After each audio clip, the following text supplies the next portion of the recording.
이 자산은 크게 이 유동자산과 비유동자산 구분되어 있습니다. 이 유동자산은 우리가 이 현금화가 어떻게 용이한 게 유동자산이죠. 그 중에서도 뭐랄까요? 당좌자산을 먼저 시작할 겁니다. 그 전에 먼저 유동자산의 당좌자산과 재고자산을 먼저 구분 짓고 넘어가겠습니다. 이 당좌자산은 유동자산 중에서도 판매 과정을 거치지 않고 1년 이내에 현금화가 가능한 자산이 뭐다? 당좌자산입니다.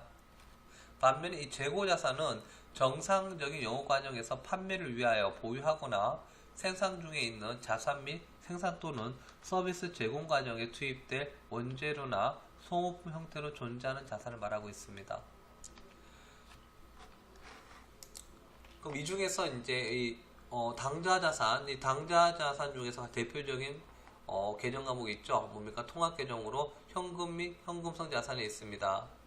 이 현금 및 현금성 자산에서 첫 번째 유동성이 가장 높은 자산이 있죠. 현금입니다. 현금은 재화나 용역을 구입하는 데 사용하는 가장 대표적인 수단으로 유동성이 가장 높은 자산입니다. 뭐라고요? 나와 있죠? 뮤처 처지에 있습니다. 뭐다? 유동성이 어떻다? 가장 높은 자산이다. 이 유동성이 가장 높은 자산이 뭡니까? 현금입니다. 이런 문제 저는 한 번씩 나오기도 합니다. 그리고 일상생활에서는 지폐나 동전 등 화폐성 통화만을 현금으로 생각하지만 회계에서는 통화는 아니지만 통화와 같은 효력으로 사용되는 것으로 통화와 언제든지 교환할 수 있는 통화 대용 증권을 포함합니다. 이 통화가 무엇이냐? 우리가 말하는 화폐를 말하죠. 이 지폐와 동전을 말합니다. 그리고 통화 대용 증권은 우리가 뭐가 있는가 하면 자기합 수표. 여러분들이 수표라고 되어 있는 부분입니다. 여기서 뭐가 되어 있어요? 자기합 수표는 어떻게 됩니까? 내가 발행을 했던, 내가 받았던 다 뭐가 되는 거죠? 이 현금 및 현금성 자산에 해당됩니다. 그리고 타인 발행 당좌 수표. 뒤에 나오겠지만 이 당좌 수표인데요. 내가 발행을 하면 밑에 나와 있죠. 내가 발행을 하게 되면 수표를 발행하게 되면 당좌 예금이 있지만 그게 아니고 내가 수표를 받았어요. 내가 받으면 뭐가 되면 이거는 현금이 되는 거죠. 그리고 송금수표, 우편환증서, 배당금 지급 통지표, 만기도래, 국공채 및 회사채 이자표 이건 다 뭐가 된다? 현금이라는 계정으로서 표현할 수 있습니다. 이건 다 뭐라고요? 현금이라는 계정 과목으로 나타내는 것입니다. 그 다음에 있는 계정 과목이 당좌예금입니다. 당좌예금하고 당좌차울이 있는데요. 이 당좌예금은 무엇이냐? 기업에서는 현금 거래의 번거로움과 유용을 막기 위해서 거래대금을 수표로 발행합니다. 뭐 한다고요? 수표를 발행합니다.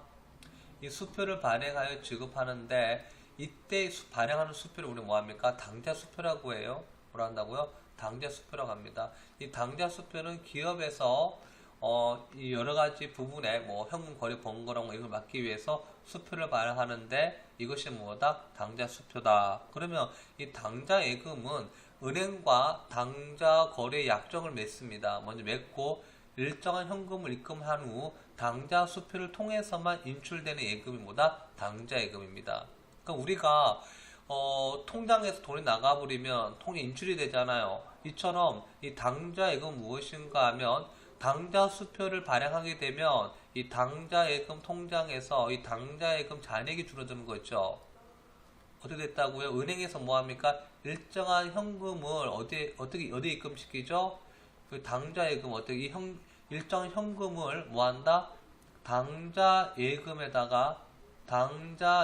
통장에다가 어떻게 되는 겁니까? 입금시키는 거예요. 그리고 이 당좌예금 통장에 들어있는 요 금액 기준으로 뭐 하는 겁니까? 이 기준으로 뭐라 하는 거죠? 당좌수표를 발행하는 겁니다.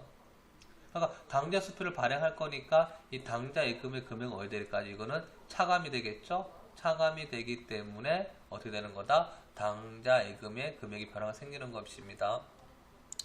이 당좌차울은 무엇인가 하면 이 당좌예금의 잔액이 부족함을 대비해서 어떻게 하죠? 일정 부분을 더 한도를 정해놓은 게 당좌차울이겠죠?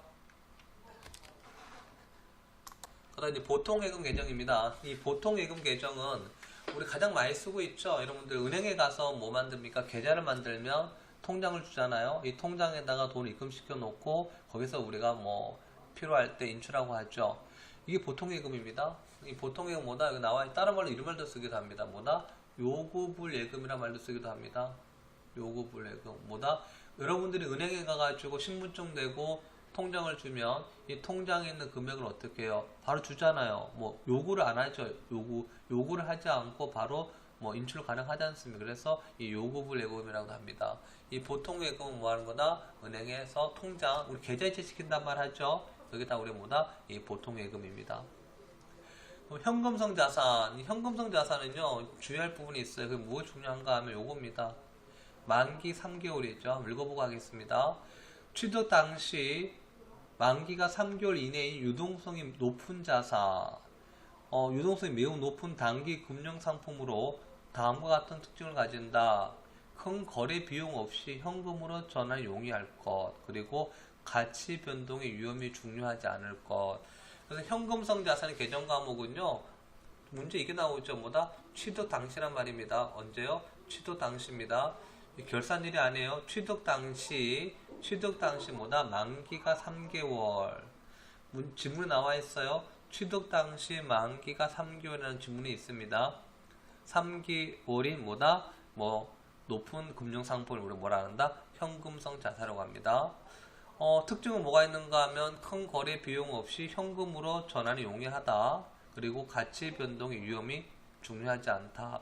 내가 뭐 예를 하게 된다 그러면 적금을 예입했는데 적금을 어떻게 해요? 내가 했는 게 어떻다? 만기가 어떻게 해요? 3개월 이내다. 그럼 뭐가 되는 거예요? 그것도 현금성 자산이 되는 겁니다. 그 다음에 현금 과부족. 현금 과부족이라는 계정은요. 장부의 현금 계정 잔액이 현금의 실제 잔액과 일치해야 하나 계산이나 기록상 오류, 분실, 도난 등의 이유로 일치하지 않을 시에 쓰는 뭐다? 일시적인 계정입니다. 우리 뭐라 그러죠? 이거를 우리는 임시 계정이라는 말 쓰죠. 임시 계정. 우리가 뭐 하는 겁니까? 우리가 본결산 하기 전에 우리 단기 중에 어떠한 내용으로 해서 기록을 해놔야 될 거 아니겠어요? 기록을 해놔야지만 나중에 결산할 때 정리를 해줄 수 있지 않습니까? 그래서 우리 단기 중에 사용하다 보면 현금의 잔액하고 장부에 있는 잔액하고 차이가 발생할 수 있죠. 뭐 그 이유는 많이 나와 있지 않습니까? 오류든가 분실, 도난 이런 여러 가지 이유로 해가지고 발생했을 때 그 발생했는 부분을 미리 기록해 놓고 있고 이걸 찾아야 되겠죠, 원인을. 찾는데 이게 뭐 모든 일이 다 찾아질 수 없는 것도 있을 수 있잖아요. 그럴 때 12월 31일까지 우리 결산하는 12월 31일까지 이거를 찾지 못했을 때는 어떻게 되죠? 현금과 현금 과부족이라는 이 계정 과목을 다른 본계정으로 대처하고 그동안만 사용하는 뭐다? 임시 계정이 뭐다? 여기 나와 있는 현금과 과부족입니다.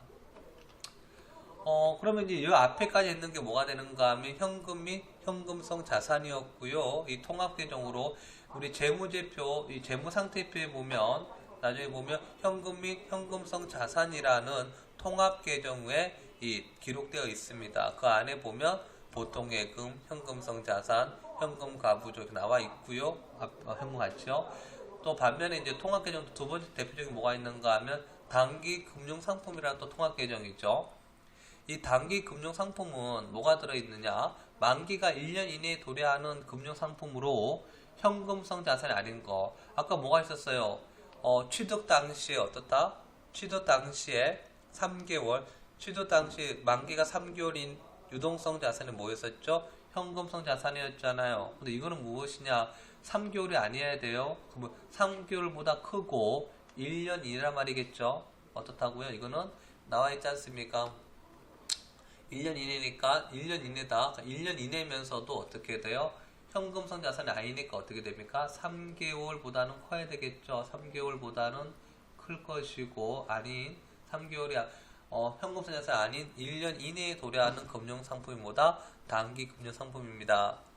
그 중에서 대표적으로 뭐가 있다? 정기예금과 적금이 있죠. 우리가 적금 많이 드시잖아요. 정기예금과 적금은 만기가 1년 이내에 도래하는 정기예금과 정기적금을 말합니다. 반면에 기타 단기 금융상품은 만기가 1년 이내에 도래하는 금융기관 판매하고 있는 기타의 금융상품 이렇게 생각하세요. 우리가 봤을 때 정기 예적금 아니고 1년 미만이다, 1년 이내다 그럼 다 뭐다? 단기 기타 단기 금융상품을 생각하시면 될 겁니다. 이거보다는 이제 주로 많이 다루는 게 뭐죠? 이 단기 매매증권이 있죠. 제일 중요하죠. 오늘 이 중에서는요. 가장 많이 다루고 있고요. 뭐 문제도 가장 많이 나옵니다. 이 단기 매매증권은 무엇이냐? 단기간 내에 매매 차익을 얻기 위한 목적으로 시장성이 있는, 이 시장성이 있다는 말 무슨 뜻인가 하면 매수와 매도가 적극적으로 빈번하다. 다시 말해서 이 주식을 말하잖아요. 증권사에서 무슨 삼성전자 주식이다, LG 주식이다, 현 주식 나와 있겠죠. 이런 우리가 상장사, 우리가 주식인데 이 주식이 어떻다? 매수와 매도가 적극적으로 빈번하게 발생하는 것이다. 그래서 어떻게 할까요? 이게 빈번하게 발생하니까 단기간에 뭐가 있어요? 단기간 내에 뭐 하는 거죠? 시세 차익을 보는 거죠. 매매 차익. 이런 목적으로 어떻게 되는 것이냐? 우리가 구입하는, 구입하는 증권을 우리 뭐하는 이거를 단기 매매 증권이라고 합니다. 이 단기 매매 증권을 할 때는 우리가 문제나 우리가 아셔야 될 게 제일 중요한 부분이 있어요. 무엇이냐? 장부에 기록할 때는 어떻게 하셔야 돼요? 장부 기록할 때는 이 단기 매매 증권은 보시면 금액이 어떻게 되어 있는가 하면 두 개가 나와 있어요. 하나는 뭐가 나와 있다? 실제로 거래했는 금액이 나와 있고요. 하나는 뭐가 돼요? 액면가라고 나와 있거든요. 여러분들이 보셨을 때 금액이 두 개가 다르게 나오면 그중 하나가 함정이죠. 그래서 뭘 보시느냐? 장부의 기록은 어떤 걸 해주셔야 돼요? 이 구입 금액입니다. 뭐라고요? 취득 시 구입 금액을 어떻게 한다? 장부상 회계 처리로 기록해 주셔야 되죠. 액면 금액은 그냥 참고만 하시면 되는 거예요. 그렇지, 액면 금액은 장부에 기록하는 게 아닙니다. 그래서 첫 번째 주의할 점은 무엇이다? 단기 매매증권을 장부에 분계, 기장을 할 때는 어떻다? 금액을 액면 금액이 아니고 구입 금액을 우리가 뭐한다? 실제로 거래되는 금액이죠. 이 금액을 회계 처리한다는 것입니다. 그리고 취득 시 매입 수수료, 이제 수수료 문제만 나올 겁니다. 그랬을 때 취득 시 발생하는 매입 수수료는 단기 비용, 다시 말해서 이 전체 단기 매매증권 합하지 말고 별도 영업의 비용 처리인 단기 비용으로 처리해줘라 이 말입니다. 그래서 이 취득 시 어떻게 한다고요? 매입 수수료는 뭘 한다? 별도로 어떻게 돼요? 영업의 비용 처리해줘라 이 말입니다. 그래서 단기 매매증권에서 이제 여러분들이 아셔야 될 거는 무엇이냐? 제일 중요한 부분이 무엇인가 하면 단기간에 뭐다? 시세 차익이 목적이다. 단기간에. 그리고 두 번째가 취득 시 구입 금액을 기록한다. 취득 시 구입 금액을 회계 처리한다. 그리고 세 번째가 이 취득 시 발생한 수수료는 뭐한다? 영업의 비용 처리에 별도 비용 처리한다. 이 세 가지 부분이겠습니다. 매출 채권, 외상 매출금과 받으러움을 기록하는 통합 계정의 매출 채권입니다. 외상 매출금은 상품을 매출하고 대금을 즉시 받는 것이 아닌 나중에 받기로 하면 외상 매출금으로 기록합니다. 받으러움은 이 물건을 매입했는 채무자가 채권자 매출자에게 자기의 채무를 갚기 위하여 일정한 금액을 약정 기일, 만기일입니다. 약정한 장소, 금융기관이겠죠. 이 만기일에 특정 금융기관에 지급할 것을 약속한 증권입니다. 상품 매출하고 대금을 약속어음을 받았을 경우에는 받을 어음으로 기입합니다. 이 매출 채권에는 이제 대손과 대손 충당금이 발생합니다. 이 대손은 매출 채권이 채무자의 파산 등의 이유로 받지 못하게 되는 상황에 우리는 대손이 발생했다고 합니다. 또한 이 대손 충당금은 보고기간 말 결산 시점입니다. 이 결산할 때 이 매출 채권 등의 채권에 대한 회수 가능성을 검토해서 대손 예상액을 대손 충당금으로 설정합니다. 그래서 우리가 이 장부에 작성하다 보면 대손상각비라는 비용 처리와 대손충당금이라는 이 차감 계정을 우리가 만들고 있습니다. 기타의 당좌자산, 단기 대여금, 자금을 대여하고, 이 대여한다는 말은 내가 빌려준다는 말입니다. 돈을 빌려준다, 빌려주다입니다.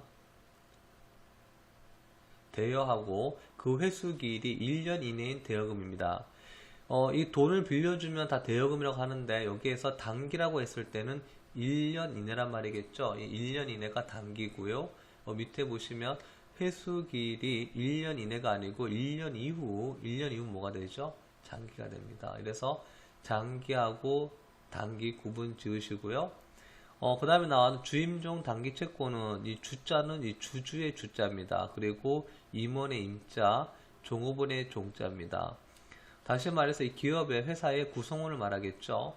그래서 회사의 구성원에게 자금을 빌려줬을 때는 우리가 뭐라 쓴다? 이거를 주임종 단기 채권이라고 할 것이고요. 회사의 구성원이 아니고 이 거래처라든가 타인에게 이 자금을 대여 빌려줬을 때는 단기 대여금을 사용합니다.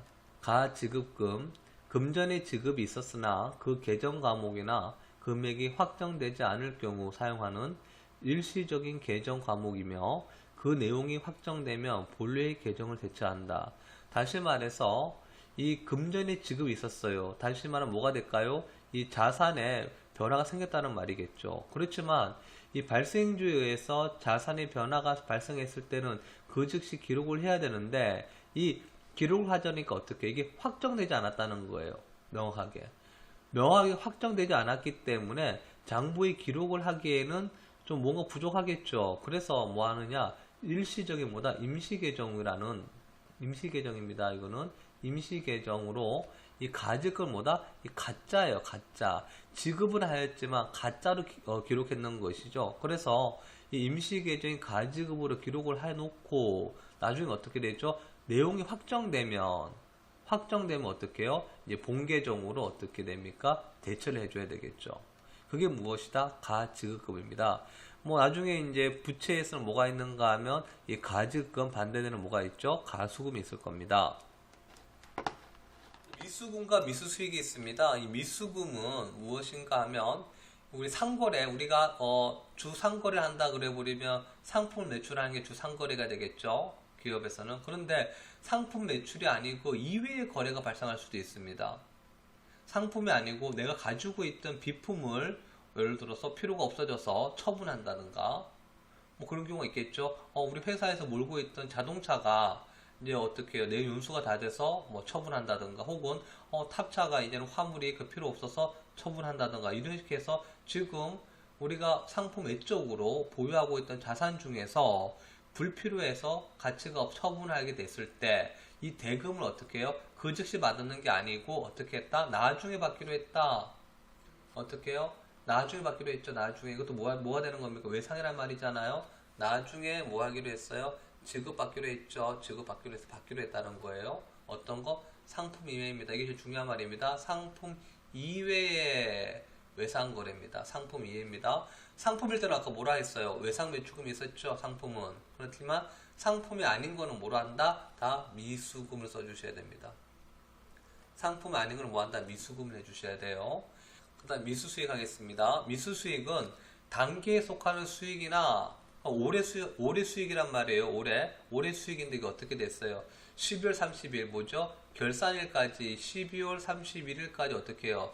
수입되지 못해 돈을 받지 못했다는 말이죠. 대가를 받지 못했어요.